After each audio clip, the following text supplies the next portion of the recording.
এটা সবসময় মনে রাখবে, কোনো সংখ্যা নামানোর পরে যদি ভাগ না যায় এবং সাইডে যদি কোনো সংখ্যা না থাকে তাহলে আমি ডাইরেক্ট এটাকে কিন্তু ভাগশেষ বলতে পারি না। হাই বন্ধুরা, আশা করি তোমরা সবাই ভালো আছো এবং সুস্থ আছো। আজকে আমরা আবারও ভাগ অঙ্ক শিখব। এর আগের দিন আমরা ভাগের নিয়ম শিখে গেছি, কিভাবে ভাগ করতে হয়, ভাগের কোন অংশকে কি বলে আমরা শিখে গেছি। তোমরা এখনো যারা জানো না তারা চাইলে আমার চ্যানেলে ভিডিও দেওয়া আছে, দেখতে পারো, তাহলে তোমরা খুব সহজে শিখে যাবে কিভাবে ভাগ করতে হয়, ভাগের কি নিয়ম। ঠিক আছে, আজকে আমরা শিখব যদি পরপর সংখ্যা নামে তাহলে আমরা কিভাবে ভাগ করব, বা পরপর শূন্য নামলে কি করে ভাগ করতে হয়। অনেকেই এই ভাগগুলো ভুল করে ফেলো, যে কারণে আমাকে অনেকজনই বলেছে যে দাদা ভাগগুলো কিভাবে করতে হয় একবার দেখিয়ে দিও তো, তাই আমি আজকে ভিডিওটি করছি। তাহলে শুরু করার আগে তোমরা এখনো যারা আমার চ্যানেলটি সাবস্ক্রাইব করোনি তারা অবশ্যই চ্যানেলটি সাবস্ক্রাইব করবে এবং সঙ্গে থাকবে পরবর্তী ভিডিওটি সর্বপ্রথমে তোমাদের মোবাইলে পাওয়ার জন্য। এবং অলরেডি যারা সাবস্ক্রাইব করে রেখেছো তাদের অসংখ্য ধন্যবাদ। তো বন্ধুরা, আমার ভিডিওটি যদি তোমাদের ভালো লাগে তাহলে অবশ্যই একটি লাইক, কমেন্ট এবং শেয়ার করবে। তাহলে চলো শুরু করা যাক।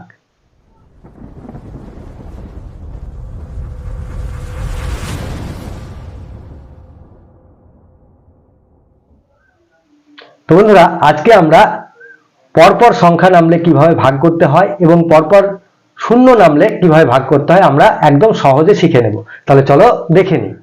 দেখো, এখানে আছে 4 দিয়ে 404কে ভাগ করতে হবে। তাহলে আমরা একবার দেখে নিই যে এটাকে কি বলে, এটাকে কি বলে। আমরা এর আগেই শিখে গেছি যদিও, তবুও আমি একবার তোমাদেরকে বলে দিই। এটা হলো ভাজ্য, যে সংখ্যাকে ভাগ করা হয় সেটা হলো ভাজ্য, যেটা দিয়ে ভাগ করা হয় সেটা হলো ভাজক, এবং যেটা বেরোয় সেটা ভাগফল, এবং যেটা পড়ে থাকে সেটা ভাগশেষ। ঠিক আছে, তাহলে দেখো এখানে আছে 404। 404কে আমরা 4 দিয়ে কিভাবে ভাগ করব। তো 4 কে 4, বিয়োগ করলে 4 4 মিলে গেলে 0, মানে 4 থেকে 4 বাদ দিলে 0, 0 বাই 0 বসে না। এবার আমরা কি নামাবো, 0। এবারই হলো বোঝার ব্যাপার, 0 নামলো, তাহলে 0 4 থেকে ছোট না বড়? ছোট। আমি আগেই বলেছি যে ভাজ্য সবসময় ভাজকের থেকে বড় হতে হবে, তবে আমরা ভাগ করতে পারবো, তাছাড়া ভাগ করতে পারবো না। তাহলে যেহেতু একটি সংখ্যা নামলো 0, তাহলে 0কে আমি যদি 4 দিয়ে ভাগ করি কি হবে, ভাগফল 0 হবে। কোন সংখ্যাকে 0 দিয়ে ভাগ করলে বা কোন সংখ্যা দিয়ে 0কে ভাগ করলে ভাগফল 0 হয়। তাহলে আমরা ভাগ করে কি পেলাম, 0। 0 থেকে 0 বিয়োগ করলে 0ই হবে, সেটা আমরা বাইরে লিখবো না। এবারে এই 4টি নামবে, তাহলে এবার 4 নামলে 4 কে 4 পেয়ে গেলাম। বোঝা গেল? 0 নামলে আমরা 0কে যে সংখ্যা দিয়েই ভাগ করি না কেন ভাগফল 0ই হবে। বোঝা গেল? এই হলো নিয়ম যদি 0 নামে। ঠিক আছে, আশা করি তোমরা বুঝে গেলে। 4 দিয়ে 404কে ভাগ করলে ভাগফল 101 হয়। ঠিক আছে, এবারে দেখো এখানে পরপর দুটো শূন্য আছে, মানে 5 দিয়ে আমি 5005কে ভাগ করলে ভাগফল কি পাবো দেখি। ঠিক আছে, তাহলে 5 দিয়ে 5কে ভাগ করলে 5 কে 5, 5 থেকে 5 বাদ দিলে 0 হয়, বাইরে 0 বসাতে হয় না। এবারে কি হলো, এই শূন্যটা নেমে গেল। সে একই নিয়ম, আমরা 5 দিয়ে যদি 0কে ভাগ করি কি হবে, ভাগফল 0। বিয়োগ করলে কি হয়, 0 থেকে 0 বিয়োগ করলে 0ই হয়, বাইরে 0-র কোনো দাম নেই, তাই বসাবো না। এবারে এই 0টা নামাবো। এবার এই 0টা নামানোর পরেও দেখো 0ই থাকছে, তাহলে 5 দিয়ে 0কে ভাগ করলে আবারও সেই 0 হবে। ঠিক আছে, এবার বাইরে 0 বসাবো না, এবার এই 5টা নেমে গেল। তাহলে এবার 5 দিয়ে 5কে ভাগ করলে 5 কে 5। বোঝা গেল? যদি 0 নামলে আমরা কি করব, 0 নামলে যে সংখ্যা দিয়ে 0কে ভাগ করব ভাগফল 0 হবে। তাহলে 0 হলো, আবার নামলো 0, আবারও একই ব্যাপার, ভাগ করে 0 পেলাম। এবারে 5 নামলো, 5 কে 5 পেলাম, হয়ে গেল। 5005কে 5 দিয়ে ভাগ করলে 1001 হয়। একদম সহজভাবে আশা করি তোমরা বুঝে গেছো, আর কোনো অসুবিধা নেই। যদি 0 থাকে বা ডবল 0 থাকে আমরা কিভাবে ভাগ করব তাহলে তোমরা নিশ্চয়ই বুঝে গেলে। এবারে আমি আরো একটি দেখাবো। দেখো, 4012কে 4 দিয়ে ভাগ করব। 4012কে 4 দিয়ে ভাগ করলে কি হবে, দেখো এখানে প্রথমে আমরা 4 দিয়ে ভাগ করবো, 4কে, 4 এককে 4, 4 থেকে 4 বাদ দিলে 0, বাই 0 বসে না। এবারে 0 নামলো, 0 নামলে কি বলেছি, 4 দিয়ে 0কে ভাগ করলে কি হবে, ভাগফল 0 হবে।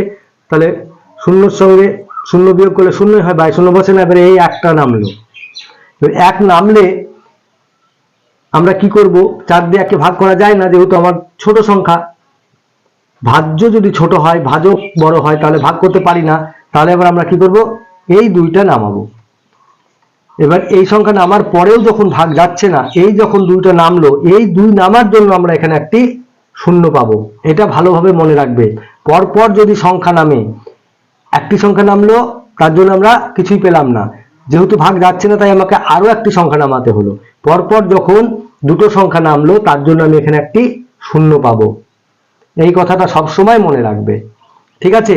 পরপর দুটো সংখ্যা নামলে একটি 0 পাবো। যদি এটা নামার পরেও ভাগ না যায়, আবার যদি আরো সংখ্যা থাকে, তাই যদি নামায়, তাহলে আমাকে আরো 0 নিতে হবে।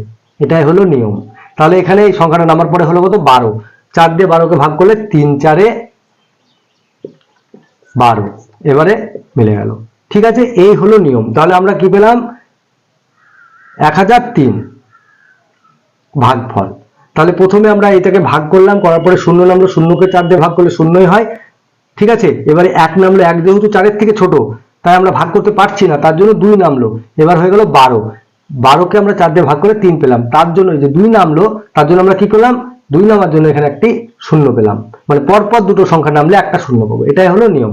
ঠিক আছে, এই হলো আরো একটি নিয়ম, তোমাদেরকে আমি দেখিয়ে দিই। দেখো, মনে করো 701 আছে, আমি 7 দিয়ে ভাগ করব, তাহলে কত হবে?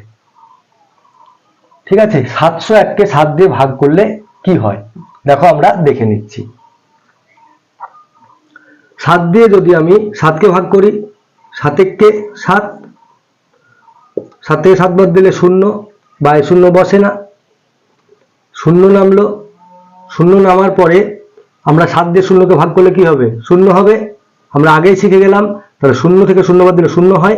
এবার 1 নামলো, 1 যেহেতু 7-এর থেকে ছোট, আমরা আর ভাগ দিতে পারছি না, এখানেও কোনো সংখ্যা নেই আমি যে নামাবো।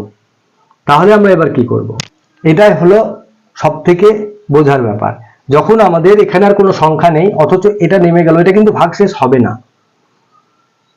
ঠিক আছে, তাহলে আমরা এখানে যেহেতু ভাগশেষ হচ্ছে না, অথচ আমার ডান দিকে কোনো সংখ্যাও নেই যে আমি নামাবো, তাহলে এই একটা এখানে থাকছে। তাহলে আমি কি করব, যেহেতু সংখ্যা নামানোর পরে কোনো সংখ্যা নেই, মানে ভাগও যাচ্ছে না, তাই আমি এখানে একটা 0 নেব এবং এখানে 0 বিয়োগ করে দেবো, তাহলে হবে 1। ঠিক আছে, তাহলে এইবার যে এই একটি হলো, এটা হলো ভাগশেষ এবং ভাগফল হলো 100।